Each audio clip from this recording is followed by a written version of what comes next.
Red Mist, ou Névoa Vermelha, ou também Nevoeiro Vermelho, é uma fita contendo um episódio inédito de Bob Esponja Calça Quadrada, criada por um animador escocês, agora preso, que queria apresentar a fita como o primeiro episódio da 4ª temporada, apresentando a morte de Lula Molusco.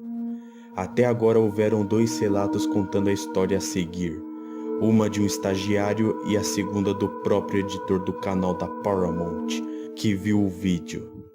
O texto a seguir é a versão do estagiário da Nick, Chas Agnell, ou Chas Agnell, porém com o acréscimo de alguns trechos do segundo relato para melhor descrição do episódio.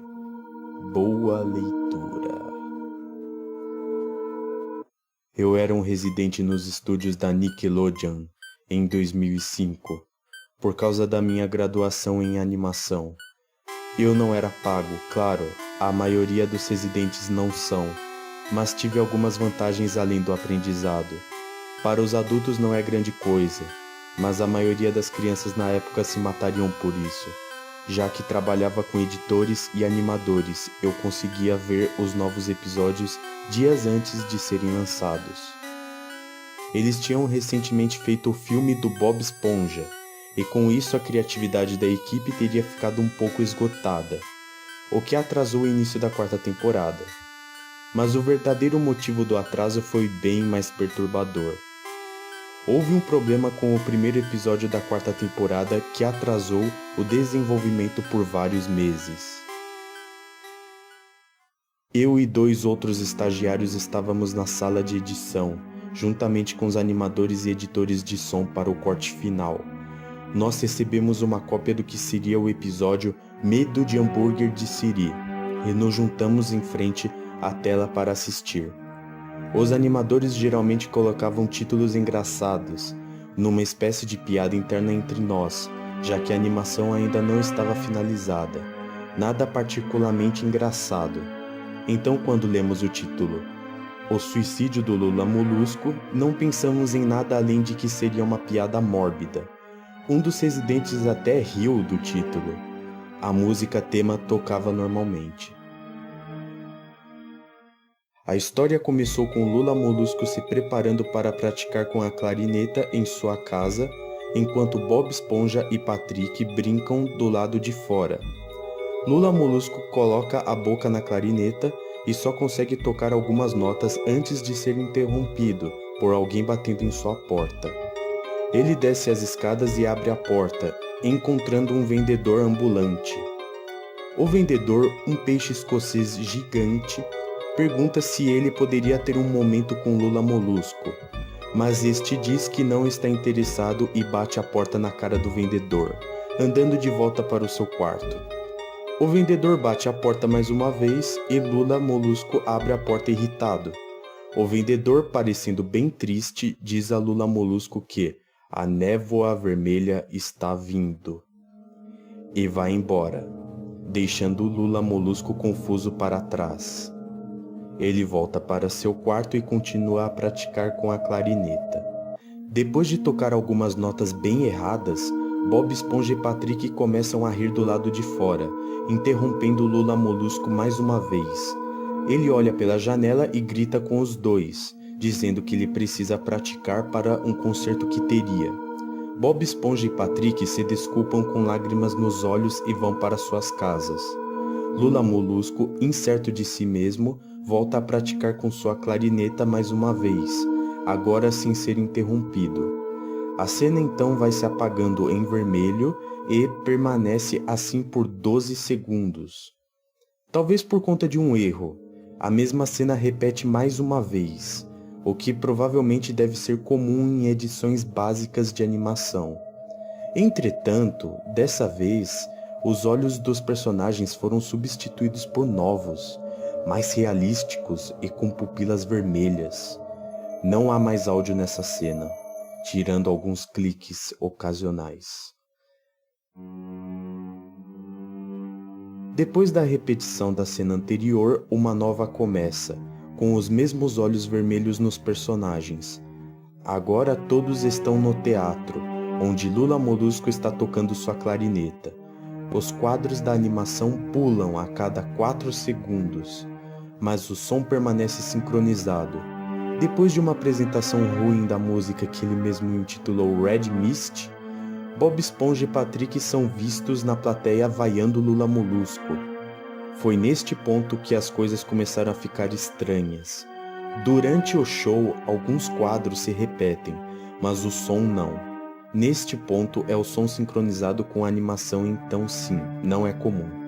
Mas quando ele para de tocar, o som termina como se o show nunca tivesse acontecido. Há um rápido murmúrio e o público começa a vaiá-lo. Não é vaiar o Lula Molusco que é incomum no show, mas você poderia muito bem sentir o desespero dele. Daí mostra Lula Molusco em full frame, que olha visivelmente com medo. A cena muda para a multidão, com Bob Esponja no centro da tela, que também está vaiando. No entanto, essa não é a coisa mais estranha. O que é estranho é que todos tinham os olhos hiperrealistas, muito detalhado. Claro que não eram olhos de pessoas reais, mas algo um pouco mais real que CG. Alguns de nós nos olhamos durante a cena, obviamente confusos. A cena muda para o Lula Molusco sentado na beira de sua cama, olhando muito desamparado. O ponto de vista de sua janela vigia é de um céu noturno, dando a entender que não faz muito tempo que ele está em sua casa após o concerto. A parte preocupante é que neste ponto não há som, literalmente sem som. Nem mesmo saía som do feedback dos alto-falantes na sala. É como se os alto-falantes fossem desligados, embora os alto-falantes estivessem funcionando perfeitamente. Lula Molusco apenas ficou lá, piscando, neste silêncio por cerca de 30 segundos. Então ele começou a soluçar baixinho. Ele colocou os tentáculos sobre os olhos e chorou em silêncio por quase 1 minuto, ao mesmo tempo em que um som no fundo começa a crescer muito lentamente a partir do nada para quase inaudível. Soou como uma leve brisa por uma floresta. A tela começa muito lentamente a aumentar o zoom em seu rosto. Seu choro fica mais alto, mais cheio de mágoa e raiva. A tela começa com algumas distorções, como uma TV com sinal ruim, e logo volta ao normal.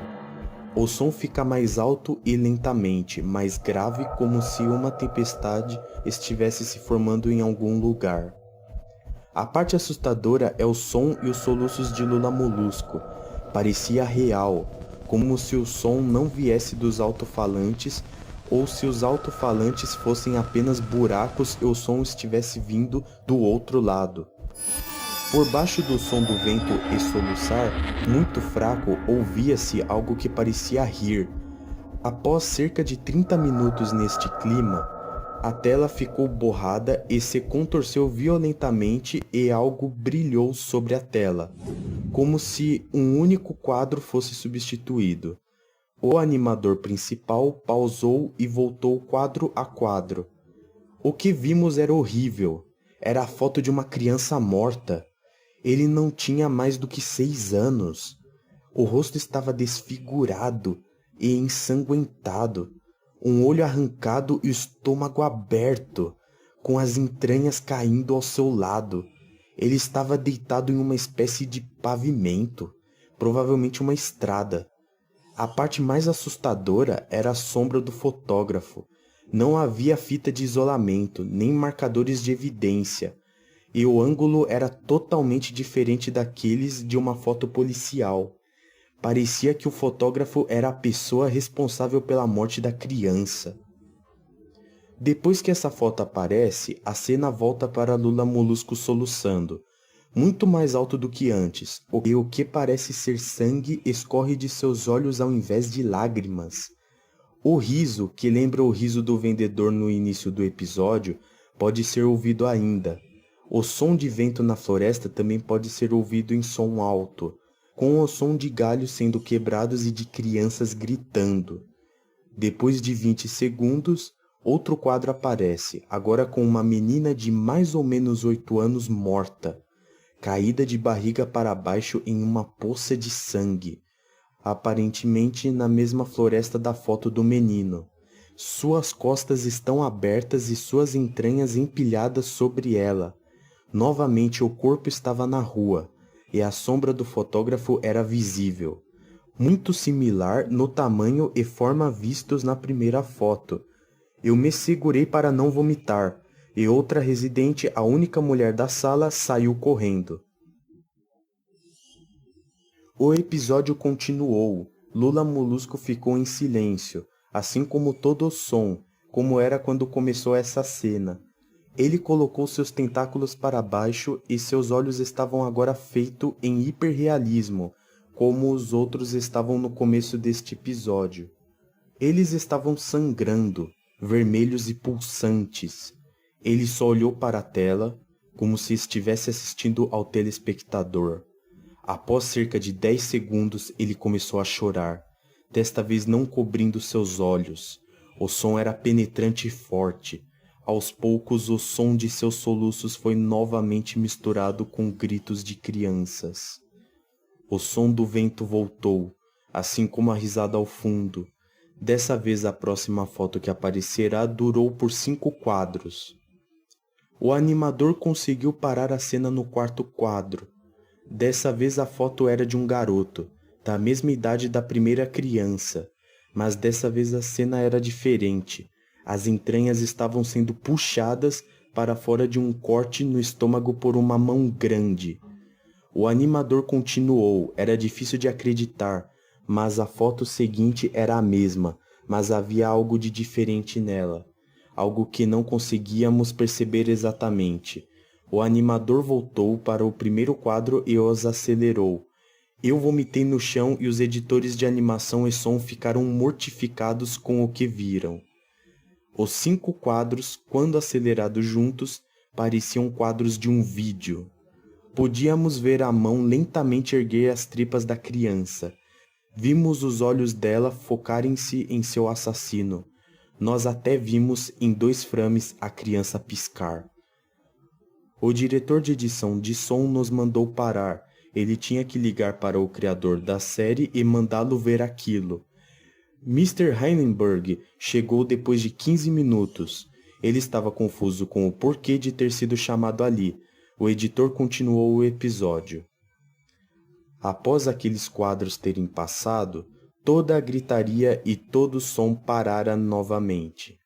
Lula Molusco estava apenas encarando o espectador. Seu rosto estava na tela toda. A cena afastou-se e aquela voz profunda disse: "Faça." A câmera rapidamente se afasta para revelar que Lula Molusco está segurando uma arma. Lula Molusco ergue o cano da arma para sua cabeça e atira.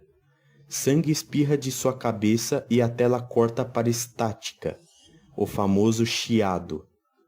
Os últimos 5 segundos do episódio mostrava seu corpo na cama. Um olho pendurava-se para fora do que restava de sua cabeça, encarando o nada. Então o episódio acabou. Mr. Heilenberg obviamente ficou furioso com aquilo. Ele imediatamente quis saber o que diabos estava acontecendo. Muitas pessoas já haviam deixado a sala àquela altura, então apenas alguns de nós assistimos ao episódio novamente. Ver o episódio mais uma vez apenas colaborou para fixar mais ainda tudo na minha mente e me causar pesadelos terríveis. Me arrependo de ter ficado.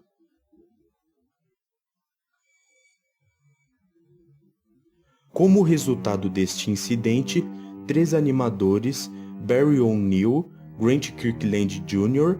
e Elisha Simpson, foram mandados para o hospital.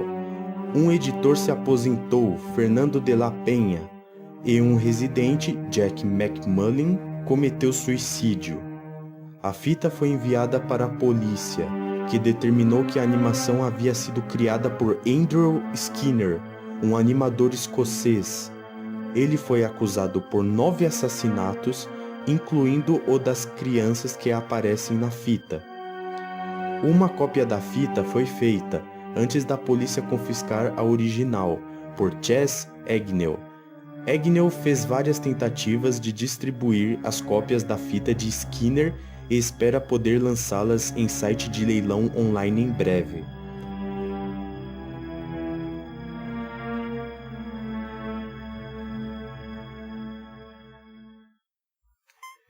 Beleza, galera? Agora é a minha opinião. Bom, quando eu li essa creepypasta pela primeira vez, eu li completa, do jeito que eu contei essa creepypasta para vocês. E como vocês sabem, creepypasta é algo inventado. É geralmente inventado, na verdade, o propósito é ser inventado por pessoas que curtem contos de terror e tudo mais. E elas são sempre versões assim de alguma coisa que é inocente e a gente vai lá e inventa tipo um episódio macabro ou uma versão, enfim, alguma coisa macabra. Pode ser de qualquer coisa. Mas a questão aí é que quando eu li essa creepypasta, eu já sabia que creepypastas não eram reais. Algumas eu até ficava meio duvidoso, mas no fim não eram reais. Mas essa, quando eu li, eu acreditei, por causa que ela tá muito bem explicada. E foi depois dessa creepypasta que começaram a surgir aquelas creepypastas que tinha lance de estagiário, produtores, igual, assim, tudo bem, Pokémon também tinha isso, mas assim, essa creepypasta é uma história um tanto que bem contada, assim, e é um episódio que, olha, eu não duvido que um cara, assim, um assassino escocês faria algo assim. E assim, como eu posso dizer, tipo, lendo a história assim, no começo você começa a achar que é uma história um tanto clichê, só que aí que tá. Eu li numa época onde creepypastas ainda não eram clichês. Era a época onde as creepypastas eram mais originais, não eram tudo uma cópia uma da outra. Que eu li mais ou menos em 2011. E essa creepypasta foi uma das primeiras relacionadas a episódios perdidos e tudo mais.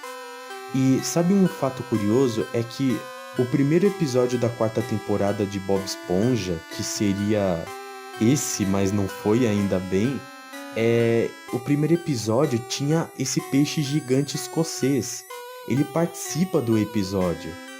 Aí você pensa, mas eles só pegaram o peixe e tal e inventaram depois essa história pra ligar assim com o primeiro episódio da 4ª temporada. Bom, eu não sei. Deve ter gente rindo da minha cara, além que eu não tô mostrando a cara. Mas o que me surpreendeu foi a questão da fita. De que tem a fita de VHS no eBay e o cara tá vendendo por um preço um tanto caro assim. E foi isso que me deixou surpreso, porque a gente vê tipo tantos relatos de fita, de cartucho amaldiçoado, só que a gente nunca vê ele assim, uma prova de que ele está na internet à venda, algo assim. Nem fotos às vezes. E no caso tem foto, tem até foto dos episódios em frente à televisão do vendedor. E a fita tá realmente no eBay. Eu lembro que eu acessei o site do eBay, tinha o link e tinha lá o anúncio com a fita. E tava escrito Red Mist. Nossa, mano, é assustador, assim. É uma relíquia, né, dessa história, né? É pesado. Mas então, eu não sei se acredito. Eu até chego a acreditar, mas eu também sou capaz que eu penso que possa ser uma farsa também. Mas que é uma creepypasta muito bem assim, tipo, uma creepypasta que você para pra pensar e pensa, caramba, mano, deve ser real. Será que é real, cara? Tipo, não é uma creepypasta clichê assim, não é uma creepypasta muito exagerada. É possível acontecer uma coisa dessas. Mas enfim. Vocês digam aí nos comentários o que vocês acham. E, bom, é o que eu acho. Eu fico meio termo assim, eu não sei se é real ou não, mas digam aí o que vocês acham. Digam se deu medo essa creepypasta. Esse vídeo é mais pra contar mesmo a história e com um clima de terror, assim. Na verdade é uma história de terror. Mas se essa história for real, meu filho, isso daí já é algo muito pesado, hein? Já é algo complicado, hein? Nossa, imagina um dia, sei lá, alguém comprar a fita do Red Mist e postar no YouTube. Meu Deus! E parece que eu vi aqui que tem um trecho da fita original no YouTube. Como alguns sabem, tem um vídeo no YouTube que é praticamente uma simulação desse episódio, que foi feita por um fan-made. E mostra, assim, mais ou menos como seria o episódio, baseado em toda a história da creepypasta. Mas o episódio original mesmo realmente está na fita, se é que ele existe. Mas enfim, bom, é isso aí, galera. Esse foi o meu primeiro vídeo contando uma creepypasta. Se inscrevam no canal se vocês quiserem acompanhar mais vídeos. E, sei lá, curtam o vídeo aí se vocês realmente curtiram a creepypasta. E se vocês acham que o vídeo ficou bem feito e tal. É minha primeira vez fazendo um vídeo desse estilo. E é isso aí, se inscreva. Eu já falei pra se inscrever. E é isso aí. Bom, não sei como me despedir. Tchau, tchau.